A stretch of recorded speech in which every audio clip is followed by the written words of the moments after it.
अतिवृष्टीमुळे नुकसानग्रस्त सांडवा मांडवा शेतशिवाराची खासदार संजय देशमुख यांनी केली पाहणी।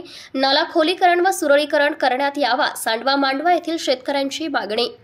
दिनांक 1 सप्टेंबर रोजी झालेल्या ढगफुटी सदृश परिस्थिती पावसामुळे पुसद तालुक्यातील बोरी खुर्द मंडळाअंतर्गत येत असलेल्या सांडवा मांडवा शेत शिवारामध्ये शेतकऱ्यांचे फार मोठे नुकसान झाले। या पावसामुळे नाल्याकाठील घरांमध्ये पावसाचे पाणी शिरले, अनेक घरांची पडझड झाली, साधन सामग्री वाहून गेली।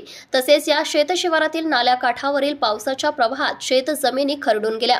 अनेक शेतकऱ्यांच्या विहिरी खचल्या असून शेती उपयुक्त साधने देखील पाण्याच्या प्रवाहात वाहून गेलीत। हातातोंडाशी आलेल्या पिकासोबत सुपीक माती खरडून गेली।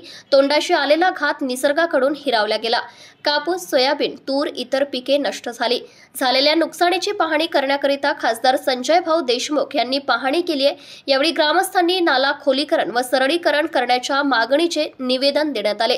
यावेळी खासदार संजय देशमुख, यवतमाळ जिल्हा परिषदेचे माजी उपाध्यक्ष ययाती नाईक, शिवसेना उबाठा गट जिल्हा प्रमुख यवतमाळ प्रवीण शिंदे, उबाठा शिवसेना गट जिल्हा समन्वयक रंगराव काळे, उबाठा शिवसेना गट तालुका संघटक विजय बाबर, उबाठा शिवसेना गट तालुका प्रमुख रवी पांडे, हर्षद साकला, युवासेना उपजिल्हा प्रमुख निखिल दसरथे, दत्तराव पुलाते, पोलीस पाटील विजय राठोड, उपसरपंच सुधाकर चव्हाण, तंटामुक्ती अध्यक्ष गोपाल मंदाडे, पप्पू ठाकूर, राहुल सहारे, शंकर माटे, सुनील करे, वैभव फुके, मयूर काळे, विशाल दसरथे, शरद जोगदंड, योगेश पुलाते, मनोहर चव्हाण, गोदाजी सुपले, विठ्ठल घुकसे, महादेव डोळस, अनिल पुलाते, तुकाराम चव्हाण, साहेबराव ढोले, गजानन तामसकर, बळीराम आबाळे, हरिभाऊ आबाळे, किसन आबाळे, रमेश ढोले, कैलास राठोड, हरिभाऊ धाड, राजेश मंदाडे, कैलास आबाळे, भगवान आबाळे, गणेश आडे, प्रकाश राठोड, उत्तम आडे, प्रभाकर ढोले,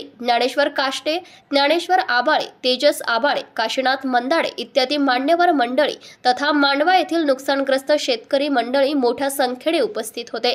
प्रतिनिधी बाळासाहेब ढोले, पुसद।